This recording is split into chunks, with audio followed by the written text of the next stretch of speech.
Welcome to the first ever installment of the One Piece Awards. Man, 2025 was a crazy year. We had lore drops that broke the internet, fights that made history, and characters that completely stole the show. But who really deserves the crown for MVP of the year? And who holds the title of biggest bomb? I'm your host, Nakama Gekko. Tighten your seatbelts and grab a glass of champagne, cause this is gonna get wild. And by the way, this video is basically a manga spoiler montage, so you guys are aware of that. The first category is a major one, the best agenda of 2025. Which One Piece agenda has produced the highest quality memes and taken their slander to new heights? Agenda piece isn't necessarily about being right, it's a propaganda war. The nominees are Rumor Man Kaido. Kaido had been hyped up to oblivion since before the birth of Christ, it feels like. Some people rightly had enough and crowned him the Rumor Man. And when you think about it, he ain't got all that much without his rumors. I think most of us can agree that it's nice to see a character that's been hyped to death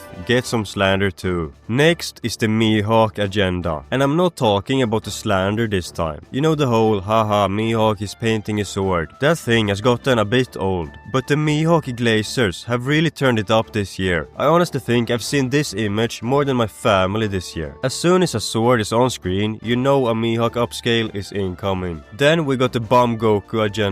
This is a really dedicated agenda. They are often really quick to call out Sengoku for the fact that he never does anything, except ending the lives of civilians maybe. And the fact he wasn't even present on God Valley just made the slander even better. And the final nominee is Shanks slander. At this point, it's a pillar in the One Piece community. We've all seen the snitching rat memes at this point, but ever since we learned about Haki knots, this agenda has really made a comeback. Bro's entire career is a fraud. He just got them knots from Roger. And I wonder why Shanks chose to go for the One Piece when his competition is Buggy and his own biggest glazer. Before I reveal the winner, let me know what you think should win in the comments. And the winner is the Bomb Goku agenda. While all these are great, I don't think the volume and the quality of slander of this agenda can be matched. You can sense that these posts come from the heart. Unlike other agendas, they really despise Sengoku to their core. No, I don't want that. I want to jump Shiki or kill civilians for no reason, fighting someone who actually matters. Even after I die, I want Marines to kill civilians for a while. 10 years at least. Rox Disebek, you sound cool as everybody wants to follow you. What kind of man are you? What color's your hair? What do you name your moves? Can you use all types of hockey? I wish I was there, at God Valley. I also want to be in the top 10 conversation. You just gotta love these. This agenda has succeeded in such a way that you would probably get laughed out of the room if you claim to be a Sengoku fan nowadays. Okay fellas, time to determine the best fight of 2025. This has been a controversial year when it comes to this topic. The term clash piece emerged this year, basically critiquing the fact that many fights are just one massive clash instead of the full-blown tactical scraps we're used to seeing. People are tired of seeing characters trade one named attack and then the scene cuts to black. But even with all the blue balling, 2025 still managed to deliver some absolute classics. Let's look at the nominees for Fight of the Year. As you probably all guessed, most of these are from the flashback, but we got one current time fight that managed to sneak in. Our first nominee is Copper Gaban vs Saint Somers. We'd been waiting for Roger's left hand to actually do something besides sit in flashback for years, and this showing lived up to the hype. Gaban pulled up with legendary speed, slicing Somers' hand clean off. Watching a God's Knight have a mental breakdown because his cheat code regeneration didn't work put a smile on my face. Somers tried to hide behind his own little thorn barrier, but Gaban wasn't having it. One swift Konkurosaki strike later, and Somers was ready to run back to Daddy Emu. Next up is the rematch between Rox Disebek and Harold. Forget that first encounter where they just traded one massive hockey clash and called it a day. This time on Elbaf, they actually traded blows. Rox was absolutely fuming that Harold sold out to the Gorosei, while Harold was busy coping that the world government would help Elbaf evolve. Watching these two friends crash out over their ideals was really good drama. Neither could catch the win, but the friendship officially ended here. Gorp and Roger vs Rox was one of the most anticipated fights ever, and I'm so glad the flashback gave us so much additional stuff about Rox apart from God God Valley. It made the whole Domareverse situation hit much harder. Seeing two of the all-time most powerful characters forced into a corner by demonized rocks really put his power into perspective. And the dynamic between Roger and Garp was great.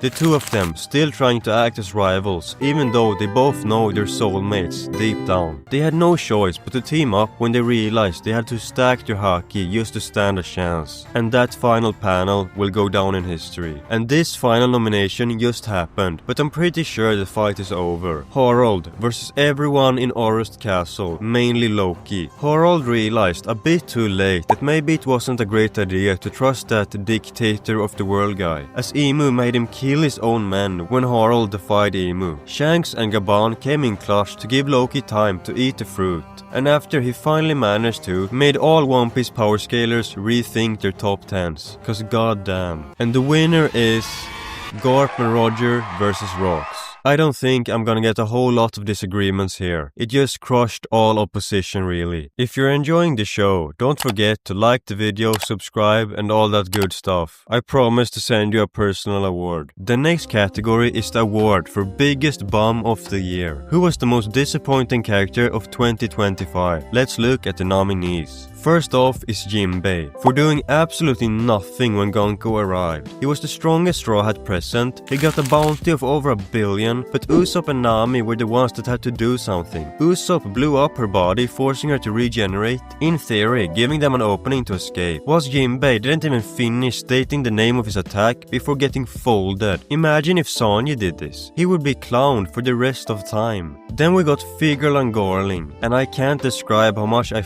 hate this. The only thing he's good for is slaughtering defenseless civilians. I swear, when he stabbed Shanks and Shamrock's mom, I looked like this. This cold-hearted snake does this to this sweet woman that just wanted to raise her kids with him, just to go after the bop that everyone else wants. And champion of God Valley, my ass. Cutting down defenseless teachers and farmers doesn't make you a champion. He didn't have a single good moment on God Valley, and as soon as he went up against someone other than some random middle-aged father, he was left bloody on the ground. I know we talked about Sengoku earlier, but he's a contender for this too. Especially since we learned that the majority of the things he said about God Valley were false. I know the world government loves spreading lies, but this was to fellow high-ranking marines. Bro is nothing more than the Celestial Dragon's lapdog. He's talking about some how dare you doubt the government. And of course he wasn't even present on God Valley. He just spawned in next to Garp after the event was over, admitting that he's fine with looking the other way when the higher-ups commit atrocities. And the winner of Bum of the Year is Fraudland Garling. Even the other Goro say no, he's useless. Yeah, know your place, bitch. The next category might be the biggest, the greatest moment of the year. There are a lot of nominees here, so I'll just list them without too much yapping. Rocks Diesebek invades Marigua and stand face to face with Emu. Scopper Gaban is finally introduced in the current story. Shanks reunites with his brother at the Holy Land. Frankie discovers an ancient mural from the Void Century carved into the Adam Tree. Loki stands up for the first time in 6 years, revealing his insane stature. The Gods Knights arrive on Elbaf, and Shanks' brother Shamrock is introduced. The greatest rivals of all time split the sky. The Titans of the Sea unite their Conqueror's haki in a single, world-shattering assault on Emu. The two finalists are the Ancient Mural and the joint attack on Emu. And the winner is, drumrolls please, Frankie discovering the ancient mural. You might argue that other moments were crazier, but I've never seen a single panel throw the whole community into a frenzy like this one did. The theories, discussions and hype generated from this single panel makes it a worthy winner. We have arrived at the final category, and also the most prestigious one. The award every One Piece character is looking to win. The MVP of the year. The character that stood out the most and had an unforgettable run in 2025. The nominees are Gonko, for her cold dominance during the entire year, from clobbering Loki, finishing Gaban off, and effortlessly toying with the Straw Hat crew, and finally becoming Imu's terrifying vassal, showing us the might of Domi Reversi for the first time ever. Next up is Loki. This guy went from mysterious chained up dude with a great design to one of the most interesting characters in all of One Piece this year. His backstory was cinema. This isn't just some strong prisoner. He's a prince who was literally born under a death sentence. His own mom tried to kill him. He grew up with the whole island seeing him as a curse. And then the ultimate blow. He's forced to kill his own father to save everyone else, only to get hated by everyone and chained up for over 5 years. We now know that he's a conqueror's user and wielder of a powerful devil fruit. I can't wait to see him in action in 2026. Our next nominee is Monkey D. Garp. The slander this guy got during some parts of the year was astronomical. You couldn't escape Garp the Slaver, but near the end I feel like he managed to turn it around. He obviously doesn't like the Celestial Dragons, but stays in the Navy to protect those under him. His showing on God Valley made those stocks skyrocket.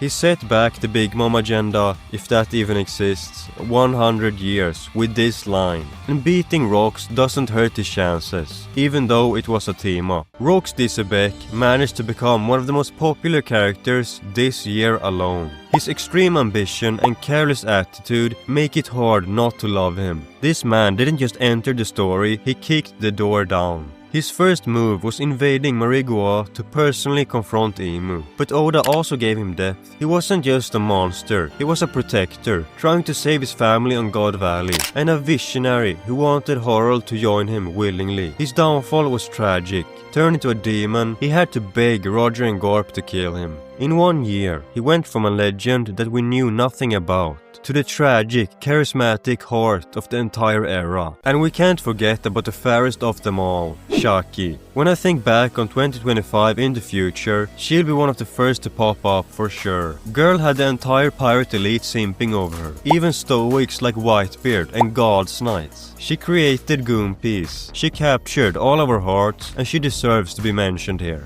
And maybe even win, because the winner is Rocks Disebek. Did I fool anyone? Rocks did in one flashback what takes others hundreds of chapters. He redefined the power ceiling. He was ambition, tragedy, and sheer charisma all rolled into one. Thank you so much for joining me in this award show, and let me know in the comments who you think deserve to win. And by the way, YouTube thinks you're gonna love these videos. Give them a chance, why don't you?